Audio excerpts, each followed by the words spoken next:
Sumainyo ang Panginoon. At sumaiyo rin. Ang mabuting balita ng Panginoon ayon kay San Juan. Papuri sa iyo, Panginoon.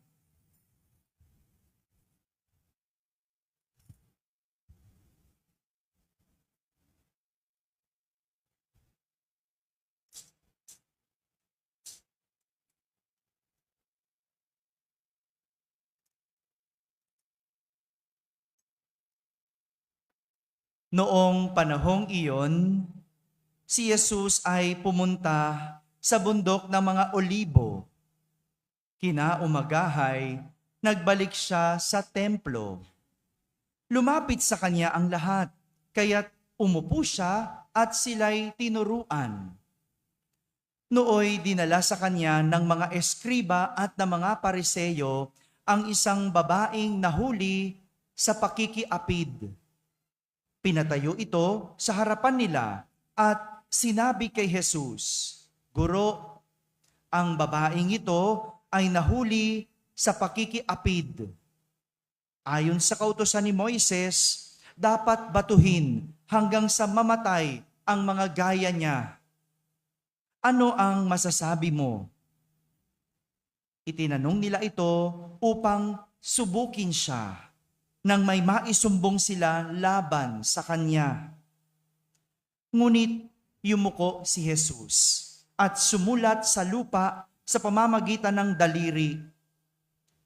Ayaw nilang tigilan ng katatanong si Jesus, kaya't sila'y tiningnan niya at sinabi ang ganito, "Sino man sa inyo na walang kasalanan ang siyang maunang bumato sa kanya." At muli siyang yumuko at sumulat sa lupa. Nang marinig nila ito, sila'y isa-isang umalis, simula sa pinakamatanda. Walang naiwan kundi si Jesus at ang babaeng naroroon pa rin sa harapan niya. Tiningnan siya ni Jesus at tinanong, "Nasaan sila? Wala bang nagparusa sa iyo?"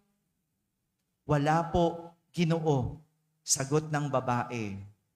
Sinabi ni Jesus, "Hindi rin kita parurusahan. Humayo ka at huwag nang magkasala."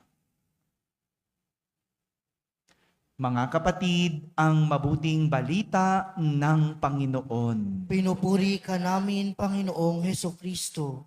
Magsiupo ang lahat at makinig sa homilya. Isang magandang umaga po sa inyong lahat. Pakibati ang katabi ng magandang umaga. Magandang umaga rin sa lahat ng mga nasa barangay na nakakapakinig ng ating banal na misa, sa lahat ng mga nasa tahanan, may sakit at mga matatanda na nagsisimba via online. Sa lahat ng nasa abroad, isang magandang araw po sa inyong lahat. Kasama kayo sa aming banal na pagdiriwang dito sa ating parokya. Magandang umaga po. Gising na po bang lahat? Oh, very good. Gising ng lahat. No? Simulan natin ang ating pagninilay at gamitin natin ang kwentong ating narinig sa ating ebanghelyo. Nahaharap sa kaparusahan na kamatayan ang bidang babae sa ating ebanghelyo sa araw na ito. Siya'y bida, hindi dahil siya ay mabuti. Tama ba yon? Bida, pero hindi mabuti. Sino po dito ang madalas manood ng teleserye o soap opera? Taas nga ang kamay. Wala? Oh, wala. Oh, wala. Oh. Sa teleserye at sa mga soap opera, ano ang katangian ng bida? Hello? Oh, ba't kala ko ba hindi kayo nanonood? Ba't alam nyo? Itong mga to. Pag sinabing bida, dapat mabait. Diba? Sino yung masama? Oh, tingnan nyo. Hindi kayo nanonood, no? Hindi nanonood, no? Ganun, diba? Pag mabait, siya yung bida. Pagka masama, siya yung kontrabida. Pero, sa ating ebanghelyo, iba ang bida. Kasi ang bida, hindi mabuti. sapagkat siya ay makasalanan. At anong kanyang kasalanan? Pakikiapid. Pakikiapid. Tinuturing nating bida ang babaeng nakiapid, hindi dahil sa maganda ang kanyang ginawa. Tama? Tama. Hindi bida ang mga nakikiapid, ha? Hindi. No, bida siya kasi siya ang ginamit ni Jesus na halimbawa para ipakita kung ano ang kapatawaran ng Diyos. Sabihin nyo nga po, kapatawaran ng Diyos. Kapatawaran ng Diyos, ha? Hindi kapatawaran ng tao. Ito ang ipapakita sa atin kung ano ang kapatawaran ng Diyos. Kung tutuusin, kontrabida ang babaeng nakikiapid. Tama? Bakit kamo? Kasi pumatol siya sa may asawa. No? Di ba ganon? No? Kontrabida ang babaeng nakikiapid o kontrabida ang kabit sa isang asawang tunay. Tama? Tama. No? Kontrabida siya sa mga anak ng tunay na pamilya. Tama? Ba't di makasagot yung iba? Ha? Mukhang may naaamoy ako dito na kontrabida ha. Ay, joke lang. No, pero 'di ba? Kontrabida siya eh. Kontrabida siya sa tunay na asawa kasi sinira niya ang relasyon ng mag-asawa. Kontrabida siya sa mga anak kasi sinira niya ang kanilang pamilya. Kaya naman ang pakikiapid ay isa sa 3 pinakamabibigat na kasalanan sa ilalim ng batas ng mga Hudyo.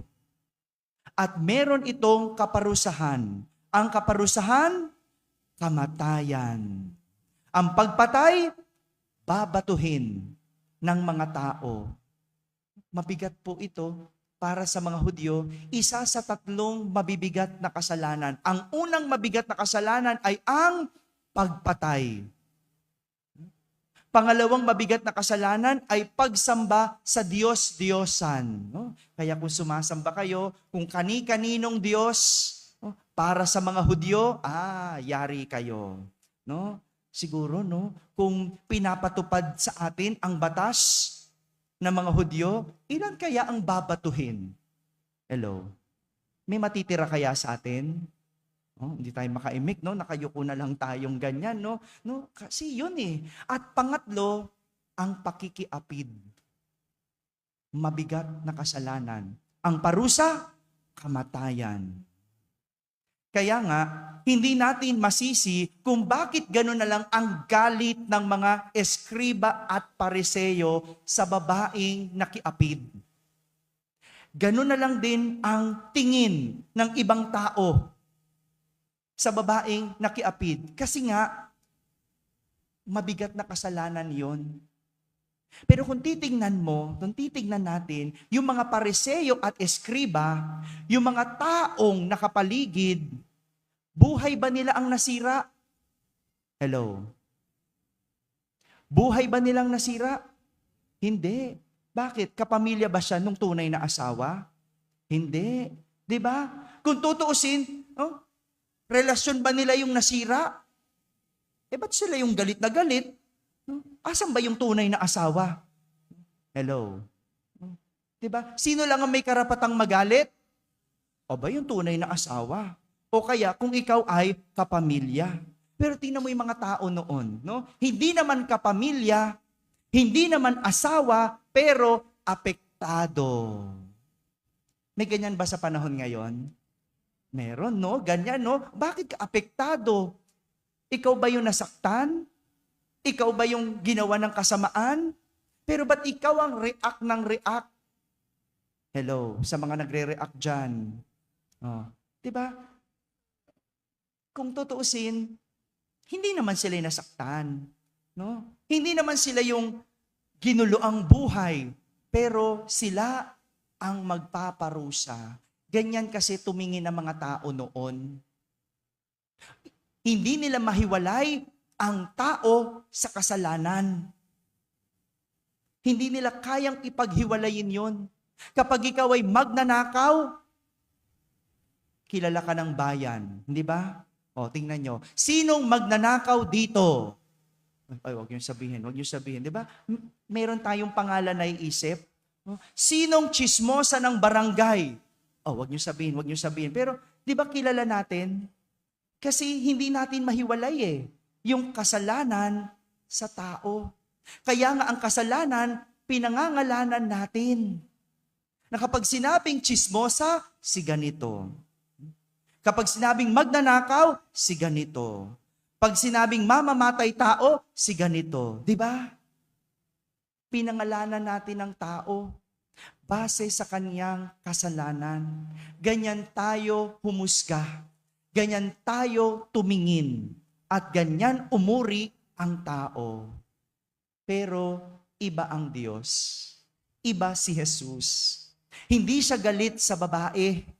Hindi niya kinokondena ang babae gaya ng ginagawa ng mga tao na gusto siyang batuhin. Galit at kinokondena ni Jesus, hindi ang babae, kundi ang kasalanan ng babae. Ulitin ko po, ha? Kasalanan ang kinokondena at kinagagalitan, hindi ang makasalanan. Oh, baka sabihin ng iba, ay, ganun pala, pwede palang makiapid, bida pa kay Jesus. No, hindi. Ha? Hindi. No? Yung kasalanan ang kinokondena at kinagagalitan, hindi ang makasalanan. Kaya nga, sa halip na kaparusahan ng babae, ang sinusulong, di ba? Ano yung sinusulong? Patayin, batuhin. Sa halip na yun ang isulong para kay Jesus, ang minumungkahi niya ay tingnan ang sariling kasalanan. Kaya nga sabi ni Jesus, sino man sa inyo na walang kasalanan ang siyang maunang bumato sa kanya. Turo ka ng turo sa iba. Galit na galit ka sa kasalanan ng iba. Pero ang panyaya sa iyo, tingnan mo ang sarili mong kasalanan. Sa kwento, sino dang dapat ang may karapatang magparusa? Hello? Sino lang dapat may karapatang magparusa? Si Jesus. Bakit? Wala siyang kasalanan Anong sabi? Sino man ang walang kasalanan siyang maunang bumato. Dapat si Jesus ang unang babato. Kasi wala siyang kasalanan. Pero kahit yon, hindi ginawa ni Jesus. Kahit may karapatan siyang magparusa, hindi niya ginawa. Kahit pwede siyang magparusa, hindi niya ginawa. Kadalasan, ganyan ang tao. Galit na galit sa nagawang kasalanan ng tao. Kaya nahihirapan tayong paghiwalayin ang tao sa kasalanan. Kaya nahihirapan tayong magpatawad. Kasi hindi natin mahiwalay ang tao sa kasalanan. Pero iba ang pananaw ng Diyos. Sabi nga ni Propeta Isaías sa ating unang pagbasa, ang mga nangyari noong unang panahon, ililibing sa limot at lilimutin na ngayon. Nililimot at inililibing ang nakaraang kasalanan, hindi ang isang katauhan. Ang tagal-tagal na niyan, bit-bit mo pa din. Father, ang sakit Niloko ako nung asawa ko. Kailan yon? 20 years ago. Tingnan mo na. No? Bit-bit mo pa rin. Buhay pa rin sa'yo. Alam nyo, hindi malayo yan sa kwento ng kaibigan ko. Yung kaibigan ko, hindi niya mapatawad yung kanyang ama dahil sa nagawang kasalanan sa kanilang pamilya. Hirap na hirap siyang patawarin. Kaya ang ginawa niya, nilibing niya ang kanyang ama. Pinatay niya kahit buhay pa. Di ba may ganon sa atin, no? Yung nilibing mo na sa limot. Buhay pa yung ama, pero kinalimutan na. Buhay pa, pero tinuring ng patay. At hindi niya malimutan. 20 years. 20 years na simula nung niloko sila. At mula ngayon, hanggang ngayon, sariwa pa rin sa kanya. No? Hindi niya mapatawad. No? Sabi niya, hindi ko kayang patawarin, Father. Kamusta ka ngayon? Nilimot ko na ang tatay ko. Nilibing ko na siya. Pero tingnan mo, nilibing niya at nilimot, pero buhay pa rin sa kanya yung kasalanan. Bit-bit pa rin niya yung kasalanan. Kasi kahit kailan, ang paglilibing, hindi kailanman magiging masaya. Tingnan mo, yung mga naglilibing ng mga namatay, masaya ba? Hindi. Kahit galit ka dyan, inilibing mo yan, hindi ka pa rin masaya. Bakit? Kasi hindi mo nilibing ang kasalanan. Hindi mo nilibing at nilimot ang nagawang pagkakamali. Pero kung ang pagkakasala, kung ang nagawang mali, ang iyong ililibing, masarap sa puso. Magaang sa puso. Okay lang magalit. Pwedeng magalit. Pero kung 20 taon na yan, 5 taon na yan, o 2 taon na yan, baka pwede mo nang ilibing. Baka pwede mo nang limutin. Yan sabi ko sa kaibigan ko, nilibing mo ng buo yung tatay mo. Kasama yung magagandang nagawa niya. Kasama yung mabuting nagawa niya. Kasama yung mga magagandang ipinakita niya. Nilibing mo. Kasi nilahat mo siya. Talagang mahirap magpatawad. Kung hindi mo susubuking limutin ang mga kasalanan, ilibing mo, limutin mo. Ganyan ang kapatawaran ng Diyos. Again, ito ang kapatawaran ng Diyos. Nililimot at nililibing ang ating kasalanan. Mga kapatid, ang Kwaresma ay panahon ng kapatawaran. Kaya mangumpisal, huwag mong hahayaang dumating ang mga mahal na araw na hindi ka nangungumpisal. Sabi mo sa katabi mo, mangumpisal. Mangumpisal, no? Sapagkat ang Diyos papatawarin lahat ng iyong kasalanan. Lilimutin lahat ng iyong nagawang kasamaan. Iyan ang kapatawaran ng Diyos. Paglimot at paglilibing sa kasalanan, hindi sa makasalanan. Kaya magandang pagnilayan ang tanong ni Jesus sa mga taong hindi makapagpatawad at nakakagawa ng kasalanan. Sino man sa inyo na walang kasalanan ang siyang maunang bumato. Amen? Amen.